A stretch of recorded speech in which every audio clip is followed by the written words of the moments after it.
stoop to their level. It's not stooping. If you're in a war, it's not stooping. No, if your morality is on the line, if your soul's on the line, it's stooping. All right, guys. All right. And look, let's extrapolate even further. How many people were put on their knees because they were wearing a red hat and had a bullet put in the back of their head in 2020 during the Summer of Love? I didn't even know that happened. Yeah, go back. There was at least 2. Okay, about 6. I'm like, bro, whoa. What you're telling me is kind of threw me off guard right there. There were direct, intentional, back of the head execution style killings where people were put on their knees and gunned to the back of the head in 2020. The pattern's already here. Well, all right, now hold on, let's get out. Shout out to Bobby. He's like, just how quickly all MAGA forgot about the Epstein files and how the ununanimously cast it's from being released. I mean, here's the thing. We'll get back on that, okay? Go job, GOP, Israel owns you. Okay. Keep coming up with your delusional ideas, Bobby. Okay, Bobby. Like I said, don't worry. We'll get back on the Epstein list later. I mean, be patient. Trust me. It's not all about you guys. Think about it. Guy just died and you want us to focus on Epstein for the rest of our lives. Like, no, we're going to take some time to focus on this and then we'll get right back to Epstein and getting right back on the Trump administration's ass about it. But until then, calm your ass down. I mean, there are a lot of fires to put out, and right now a civil war kicking off is kind of priority numero uno. Yeah, I mean, to be quite honest with you, dog, Bobby. Like, and there's no disrespect. You can ask S.E.T. One of the things that I bring up when I come back around here is until the client list is released, all the politicians are pedos in my mind. There's no love lost in my mind for Trump right now. Until the list is released, he's on the list in my mind. They're all on it because it's one of those things of you're guilty until proven innocent when you're a politician in my mind. All right, now hold on, dog. I really didn't know about this. So the killing of Aaron Danielson and Michael Renohill. Let's see. Aaron Danielson, an American supporter of a far-right group, Patriot Prayer, was shot and killed allegedly by a far-left activist after participating in a Canva. Wait, what? Hold on. So basically a parade which drove through Portland, Oregon, displaying banners and signs supporting President Donald Trump and clashing with participants in the local George Floyd protests. Ooh. So yeah, guess what? You were right. MAGA supporters were executed by, allegedly far left activists. Yeah, and if I remember correctly, they were bailed out by Kamala Harris. The Democrats right at 39. The Democrats claimed civil war against us years ago, but once again, we don't want to let me finish. But we don't want to let it de-escalate into a civil war. We don't want civil war, bro. You don't know what you're asking for. It's not a matter of, that's the thing is, okay, so let me see if I can try to explain it simply.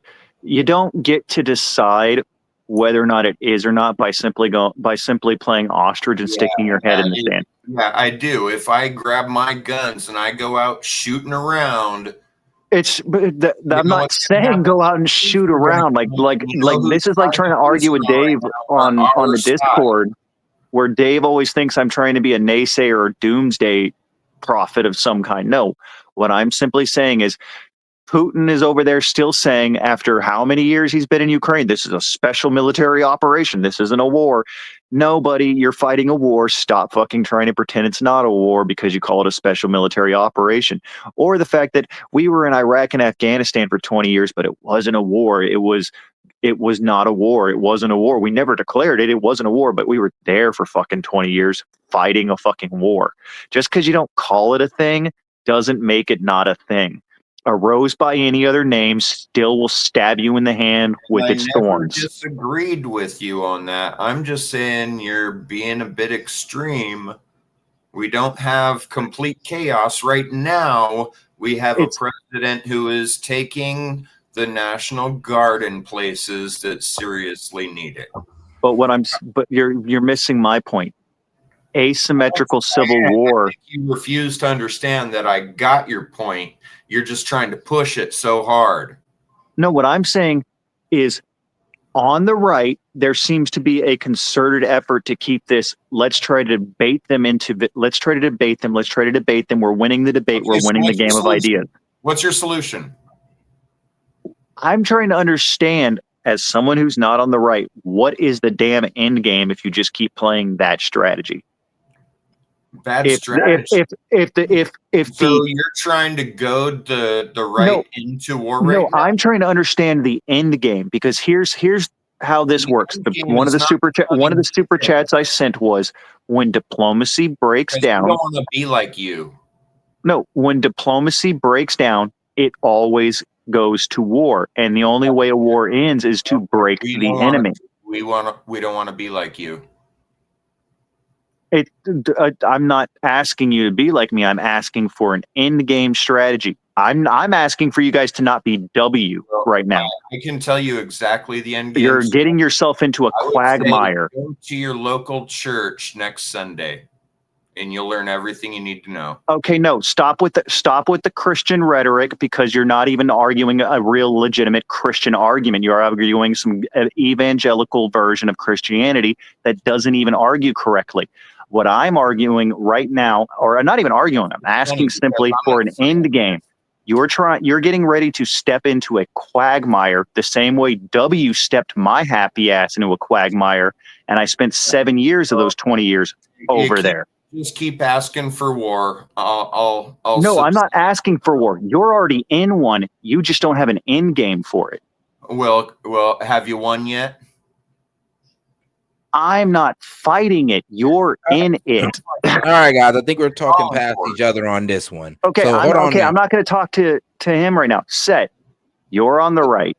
You're a prominent. How many members how many subscribers do you have, and how many people do you average to have viewed on right now? Let's see, 109,000 subscribers as of right now, and average people viewed alive, we're looking at about 100K average lately. Okay, so you're prominent now. I don't like to say it, but I guess. Okay, so what is the end game? If you had give me something to work with here, because you just witnessed something on Wednesday that I gave you the answer. You just didn't. No.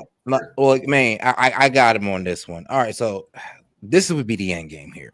First, I'd have to low-key scope the enemy out, and if the enemy is the left, I gotta see the different factions of the left. That's who I can bring over before we even set up an attack. Because like I said, I don't believe it is everybody on the left, and I do believe that the left has scared some of their own off.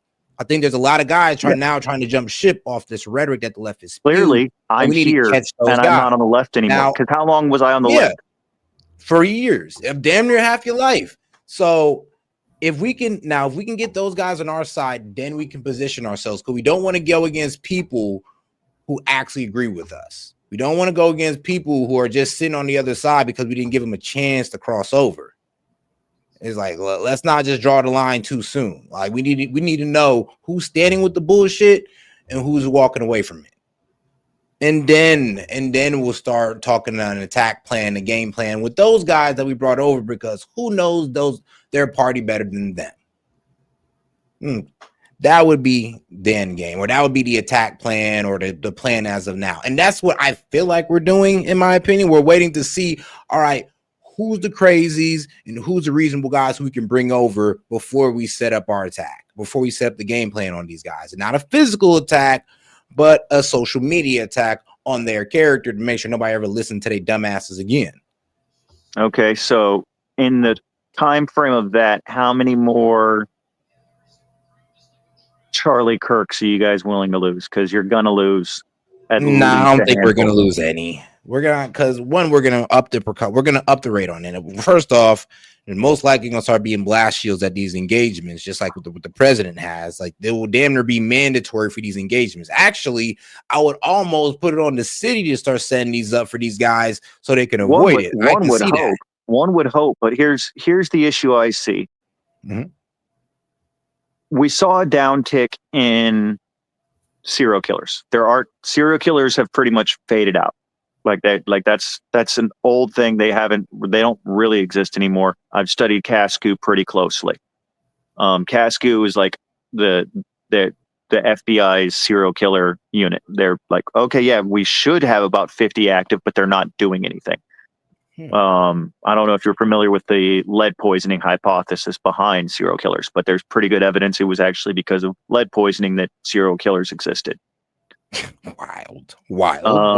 And now that we don't have all that lead in our system anymore, and we've pretty much aged out the population that did have lead poisoning, we don't have a shit ton. That's crazy. You're not the first person to tell me that lead can make people homicidal, so I'll let you go ahead. So there's pretty solid evidence that was a play. Mercury will make you mad as a hatter.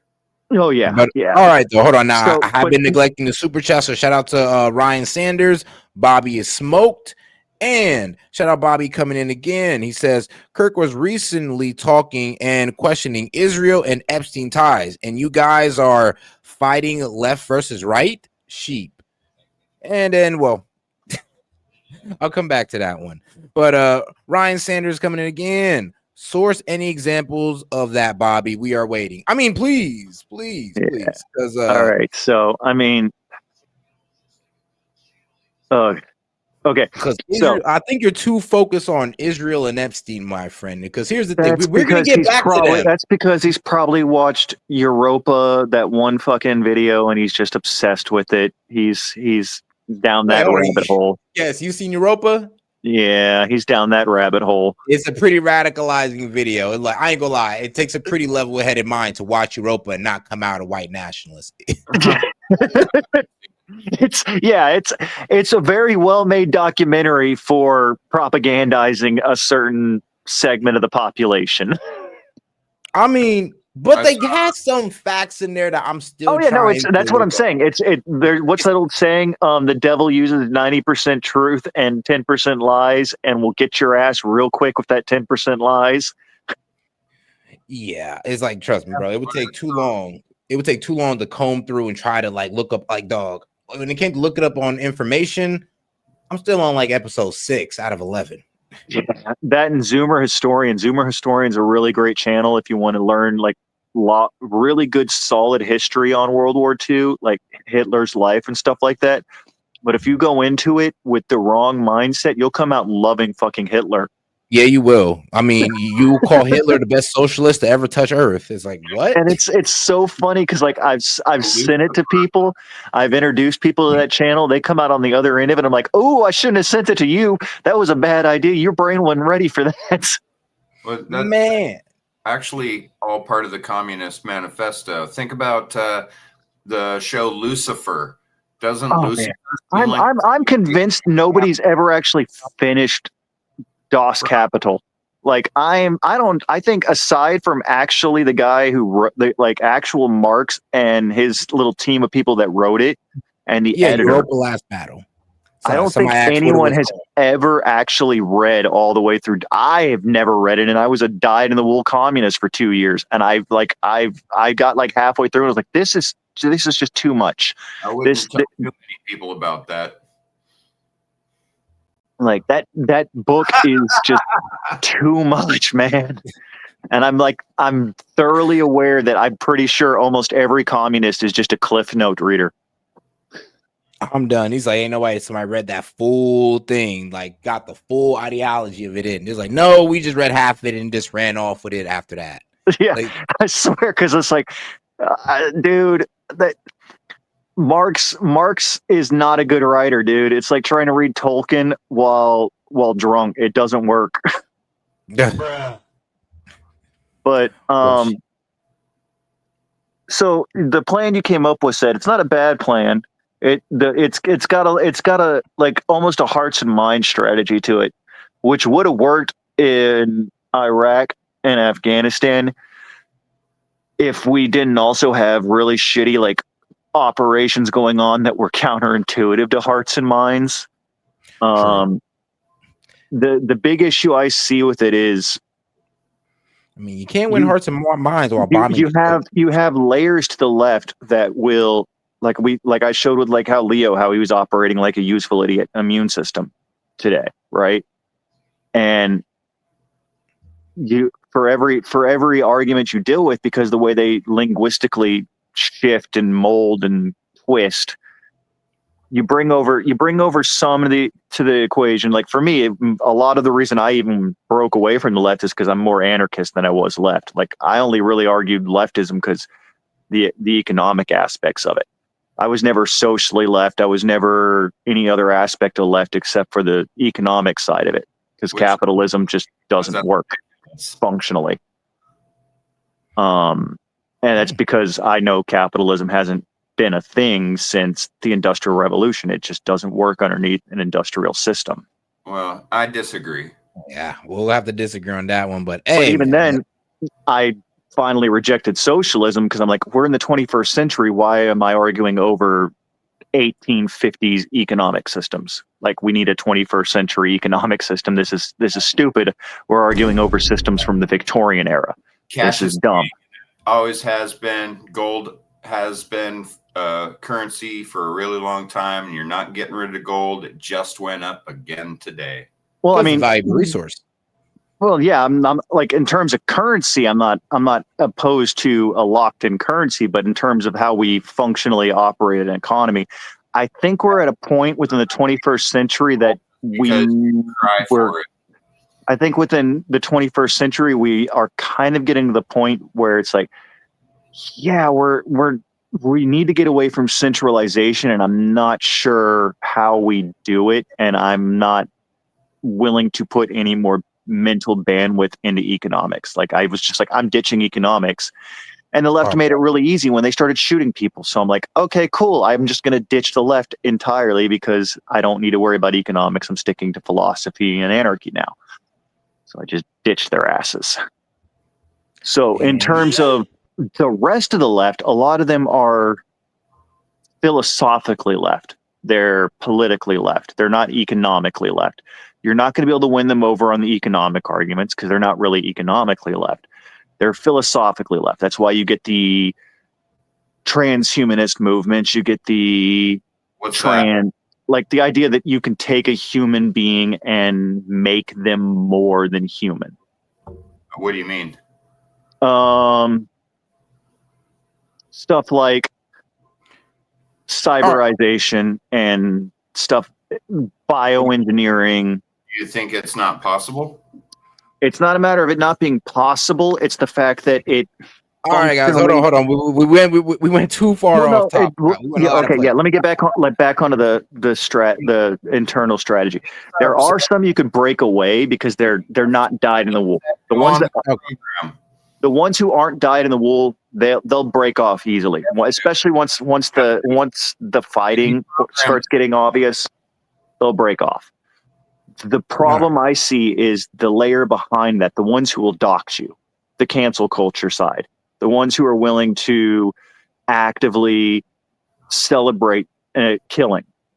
Like, they're the ones who will act as the intelligence and support branch.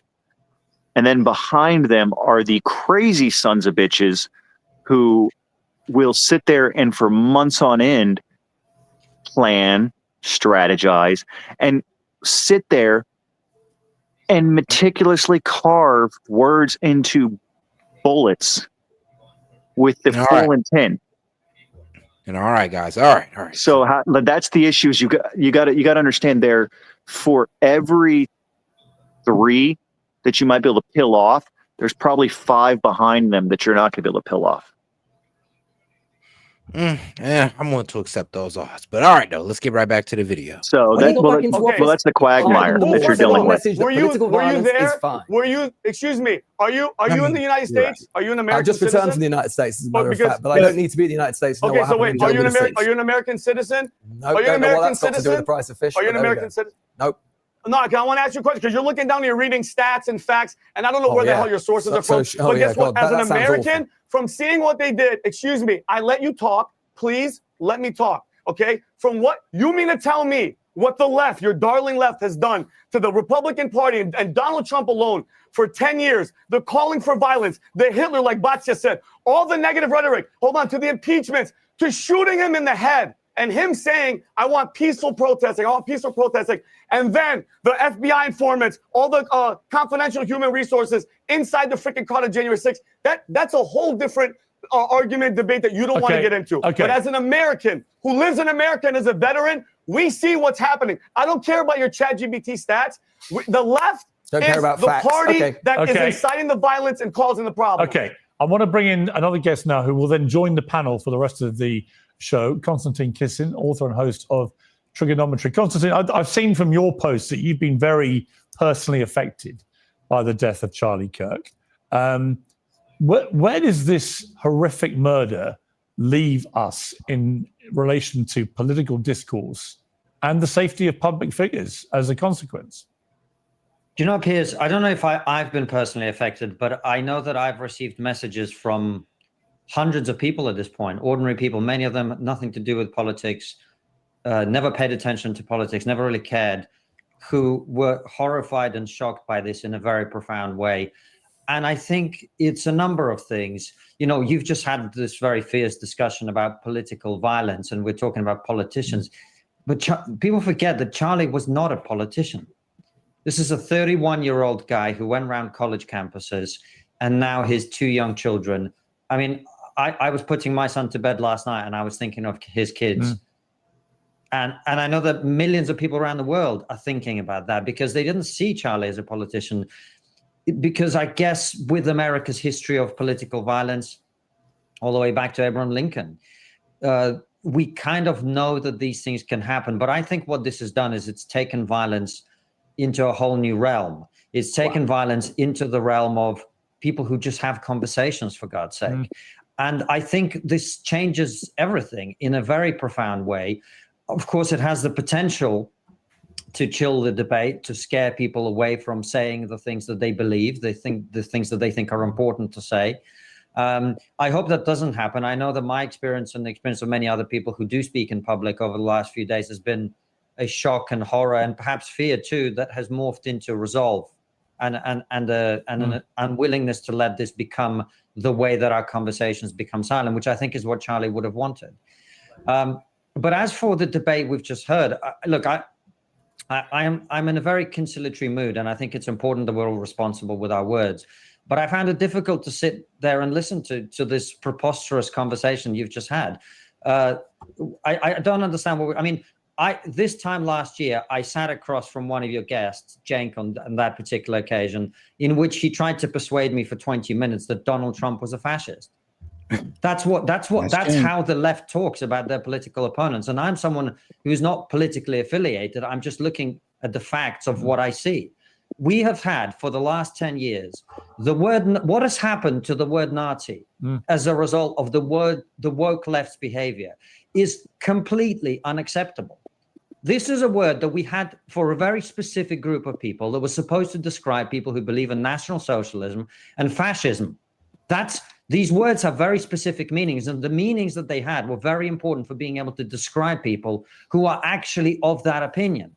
And instead, both in America and here across the Atlantic in Britain, we've had, and we're not talking about people on Twitter or people on Blue Sky. I'm talking about David Lammy, who's the current deputy prime minister, talking about a group of conservative Eurosceptics and saying they're worse than Nazis. We've had this for a whole decade now, the complete dehumanization of people for simply having political disagreements. And so when I see that the killer of Charlie Kirk had... I mean, it's crazy how they say we're worse than Hitler, and we don't got not one concentration camp up. Not even a fitness concentration camp. And I would support that. But we do not have one concentration camp up and we're worse than Nazis. It's crazy. These so-called anti-fascist inscriptions on his ammunition. I'm not surprised. I'm not shocked. Of course this would happen. And people like to pretend that this has no consequence. Well, think about it, Piers. You're a man. I'm a man. If you and I thought that fascism was actually here, as we keep being told, wouldn't it be our duty to stand up and fight? So can we really be surprised then when some deranged guy picks up a rifle and shoots someone who people on the media, people on TV keep saying is a fascist, keep saying is a Nazi, is completely irresponsible? And I'll just make one other point on this, because, you know, we've had this conversation. Lewis has talked about, well, there's violence on the left and violence on the right. He's right, of course. There are deranged people on both sides. In a country with easy access to firearms, there will be that sort of violence like we've seen in our country. It's not just Joe Cox who's been killed in this country. We also had Sir David Ames, an MP, be killed in Britain too. And he was a member of the Conservative Party, killed by an Islamist, and on we go. But there's one thing that I've noticed. A great mentor of mine once told me, he said, Konstantin, the greatest insights come from looking at what is not there. And the one thing I have noticed that hasn't been there in my mind, you tell me if this is different for you, Piers, over the last few days, I've had no expectation that there would be burning, looting, riots in the streets, attacks on police officers across America or Britain or the rest of the West. We haven't seen any of that, and we haven't expected any of that. And that's because political violence has been normalized on these far extremes of the left. And when you see those people celebrating, what they are expressing is now a widely held opinion, particularly among young people on the woke left, that if they don't agree with somebody, if they're not getting their way politically, they're entitled to use violence. I'll give it to them on that one. It does seem like it's the young demographic of the left. Well, it's a little bit more specific than that. People need to understand that this is baked into leftism. Like, leftism as a movement has this hardwired into it. And I've been a leftist. I'm trying to remember exactly when I want to say I was probably about 22 or 23. So doing math, probably about 15-ish years, if I'm doing the math right, that I've been on the left. It's hard baked in there. There is not a peaceful element within the left. Leftism, by its very nature, is a revolutionary, violent movement. There are elements of leftism that try to. It's almost like we've had this conversation about Islam for 20-ish years now, ever since 9/11. Is there a peaceful Islamic movement? And there's an attempt within Islam to try to reform Islam to be peaceful. Can we go back to the first point? You saying you're a leftist and leftist is a movement. To be quite honest, Islam is peaceful. It's just that the radicals, they let in all these radical Islamists in. And no, I mean, you got to understand, if you go back to what Islam was established as, it was a religion and political movement intentionally designed to be a militaristic movement. You could say, bro, you could say the same thing about any religion. No, not any religion. Buddhism didn't start out as a movement of violent extremism that was designed to be a military Buddhism movement. Not really a religion. They follow Hinduism, Shinto traditions, Christianity, Judaism. Judaism was a war cult. They organized around a war god of the mountain. The Norse religion, definitely a war religion. Like, there are religions that did establish themselves as militaristic. There are ones that aren't. Islam was initially established as a war religion because it was established in an area that needed that kind of religion. Now, I think it tells stories of wars fought under Islam, but I don't believe they was like. I think they were just telling their stories of the fights. I don't think they were just saying that was all about war. Muhammad was a warlord. He was essentially the Genghis Khan of the Arabian Peninsula.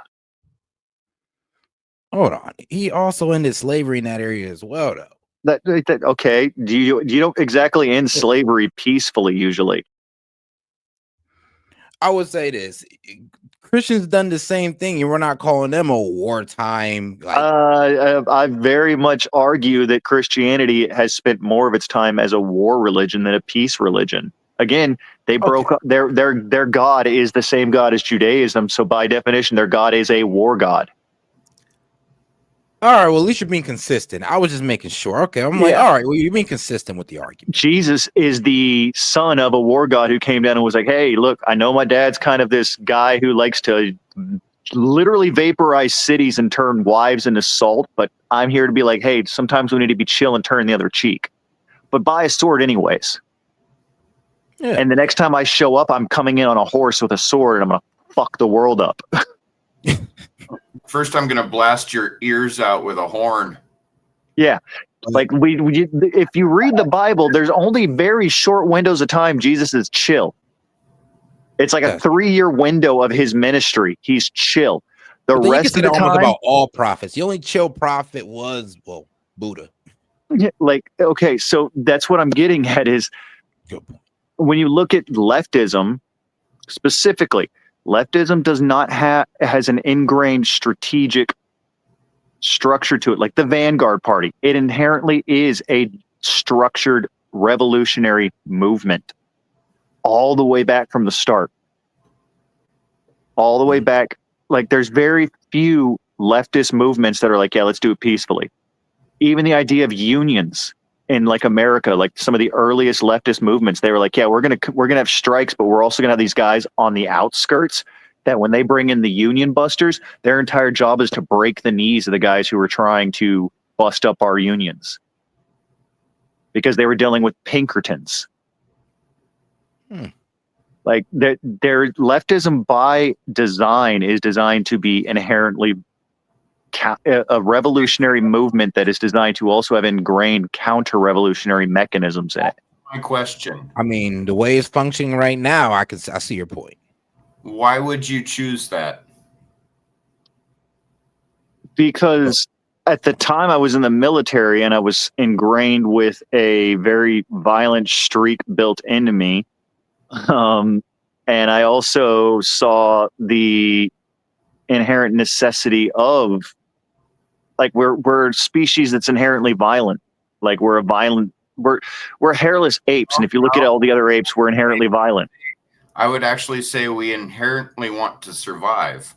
Yeah, and life by definition survives violently. But at the same time, we coexist with the ones that are next to us that are not our enemy peaceably. We can exist paradoxically as violent and peaceable. Why does it doesn't, well, I mean, I believe in evolution and I believe in diversity, and I believe that just the fact that we're going to keep evolving means that some lines are going to die out and some lines will keep going, and nature is kind of going to be the lord over what happens. So we need to be diverse in order to keep going, which is why we're here in the first place. So we're not ever going to be able to find everybody acting like drone bots in some communist society. Yeah, and that's why that's why I was only a communist for like a very short window. Communism was the kind of, I was introduced to it. Communism very quickly I realized was a dead end form of leftism. Rejected it really quick, became a Ricardian, Smithian socialist, followed that trend for a while. And that led me to anarchism. And I was like, okay, cool. Anarchism works really well. And I followed that for most of the time and just held on to the economic aspects of it. And now the economics don't work because I'm not going to sit around and try to patchwork 18th century equations of economics onto the 21st century. Do you believe in separations of races or ethnic backgrounds? No. Do you believe the world should like borders? Nah, I guess it's pretty liberal with his social ideas, honestly. The world should be without borders? I mean, the current nation states are pretty much fucked. Like, we're not going to have nation states. So the way I look at borders is, I think we're about to have a completely different concept of borders, which I think borders are necessary, but I don't think the borders we're having right now are what we're going to have. I think we're going to go back to think is better. Say that again. I'm not asking what you think will be. I'm asking what you think, if you think it's better not to have borders. I think we're going to have much stricter borders than we have now. The idea of the borders we have now are a product of World War I. It will be. I'm asking your specific opinion of I'm giving you my opinion. I think the borders we're going to have are going to be extremely strict. I don't think the borders we have now are even really borders. We have practically borderless society. That's not my question.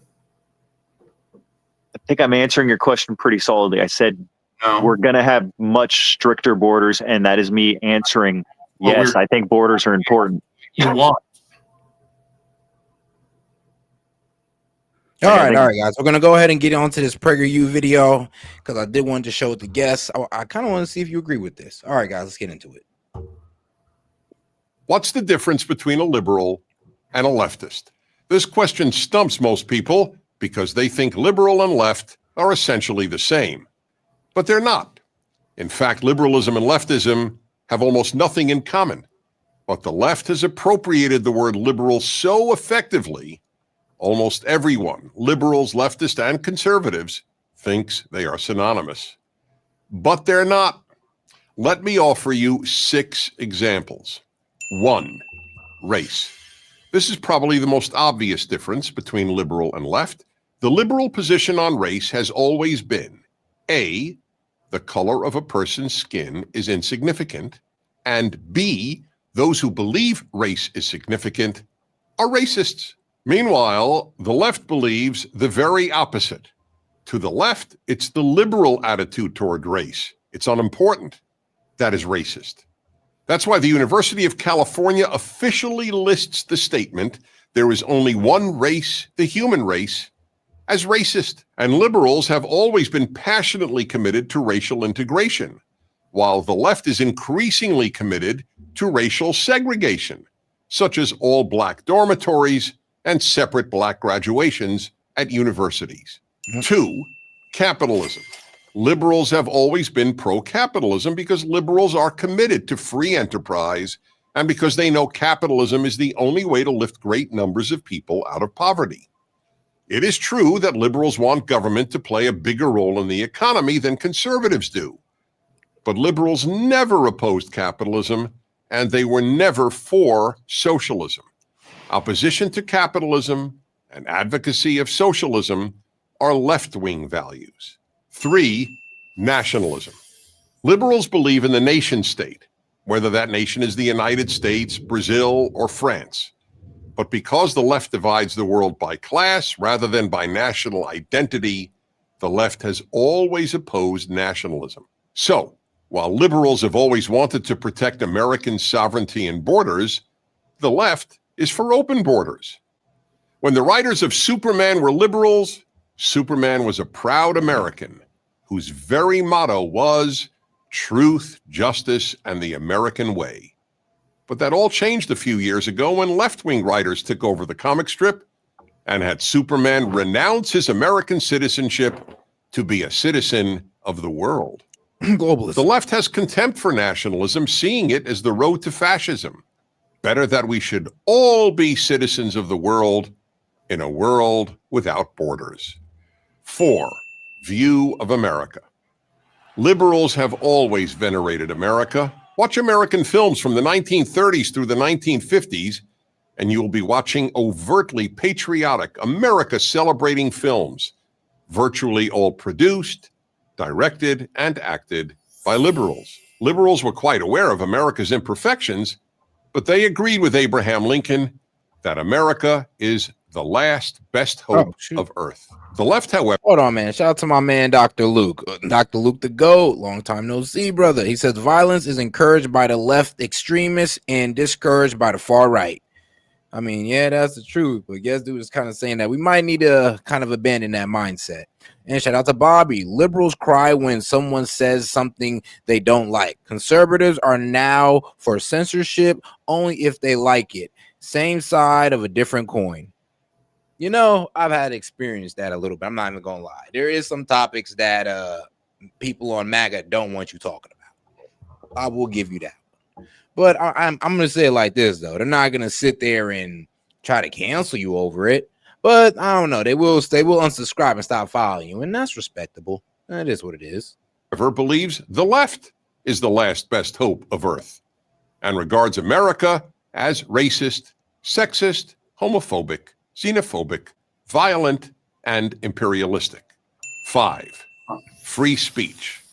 No one has been more committed than American liberals. Hold on, but conservative for censorship is absolutely false. Like, let's be quite honest. Censorship was all on the left. Now, if you want to talk about conservatives not trying to talk about a certain subject or gaslighting you on a certain subject, sure, but it's for censorship, no. To the famous statement, I wholly disapprove of what you say, but I will defend to the death your right to say it. But the left is leading the first widespread suppression of free speech in modern American history. From the universities to the tech companies that govern the internet to almost every other institution and place of work. Of course, the left claims to only oppose hate speech. But putting aside the fact that the left deems hate speech anything it differs with, protecting what you or I might consider hate speech is the entire point of free speech.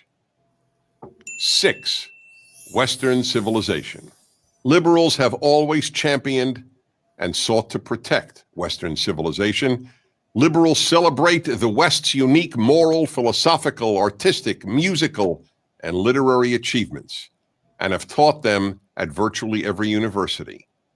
The most revered liberal in American political history, President Franklin Roosevelt, often cited the need to protect Western civilization and even Christian civilization. Yet when President Donald Trump spoke of the need to protect Western civilization in a speech in Warsaw, the left-wing media, also known as the mainstream media, denounced him. They argue that Western civilization is no better than any other, and that Western civilization is just a euphemism for white supremacy. So then, if liberalism and leftism are so different, why don't liberals oppose the left? In a nutshell, because they have been taught all their lives to fear the right.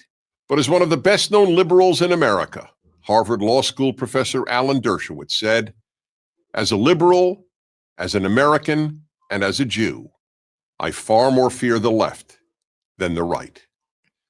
Dear liberals, conservatives are not your enemy. I mean, considering that the left is probably the pro-Palestine side or the most radical pro-Palestine side, yeah, I can see why. Okay, this is what I think the issue you guys are having with what I've been saying. Mm-hmm. The people that you guys are trying to talk to and converse with and want to pull over to your side and have debates with and conversation with and be peaceable with are the liberals. Is everybody. Yeah. Well, no, they're the liberals. You can't negotiate with the left. You fucking can't. Yeah, then like I said, they don't want to talk. They are an enemy. It'd be like, okay, let's say legitimately tomorrow 2 million dyed in the wool, no holds bar Nazis just appeared in, we'll pick Kansas, right? And they just set up shop in Kansas and they were full on ready to start operating their own little Fourth Reich in Kansas. You going to negotiate? Yeah, I can't negotiate with them. I mean, especially they're not, they're American citizens, right? Because I ain't gonna lie, they are. We kind of do. But that's the question of the day. At what point the South were still on paper American citizens when they seceded?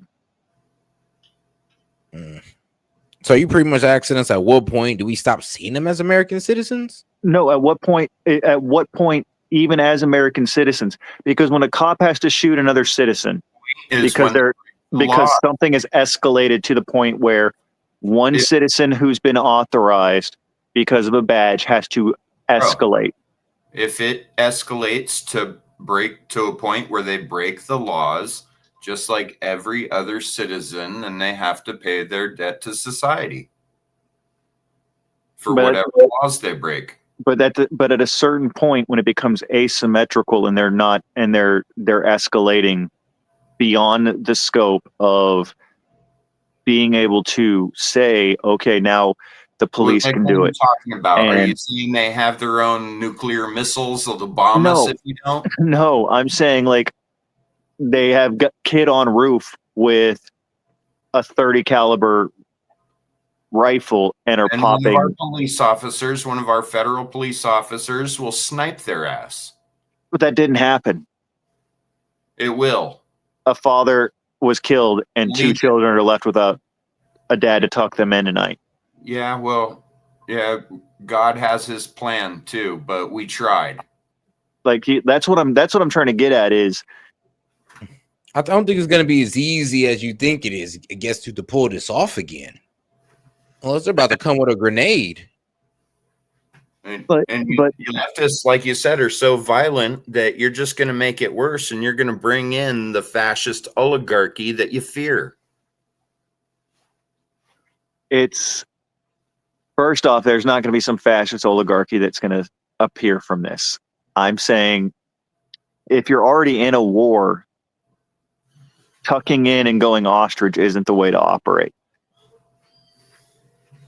You have to look at it as what it is and accept what it is and realize you're already in a quagmire. Otherwise, you end up like W, where you thought it was going to be a quick one like your dad's war, and you're going to be in and out with Saddam and you're going to leave. And then you end up in Iraq for 20 years. Shit. Like that's the issue I'm trying to point out here. A civil war in America, if it actually fully popped off, is a 20-year war. Oh, well, damn, 20 years? An asymmetric civil war. The civil war in Iraq is still technically going. I mean, good point. The Taliban is still fighting its own little war right now. Like just because we left, the war's still going that got kicked off in 2001. They're still fighting the Haqqani network. They're still fighting the Iranians up in the north. They're still fighting the Pakistanis down on their border. The war never stopped. Afghanistan's still torn to shit because of what happened in 2001. I think what would make ours less dramatic is the fact that we don't got other countries kind of dabbling in it or sponsoring it. Well, yeah, I mean, we kind of do. Maybe actually, no. That I can see wherever a civil war popped off, one side might get funded by Russia. Technically, aren't we already speculating that some of these cartels are being back funded by the Chinese? Well, yeah. And aren't the Chinese, last I checked, a communist nation?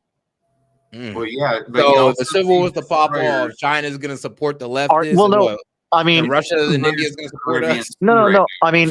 Last I checked, a communist nation has been back funding a bunch of gangs, and that's old communist internationalism 101. Back fund and destabilize. And it's like a 2-for-1 special. You get to destabilize all the Latin American countries while pumping drugs into America. Yeah, it's almost like, oh, we're still in a fucking Cold War. And now they're destabilizing the United States and opium warring us. And now a civil war is about to kick off. Well, where did that lovely bug 5 years ago come from? That was partly to blame for a lot of our destabilization. Oh yeah, the China virus. Let's not forget that a lot of this does come from the major leftist nation on the planet.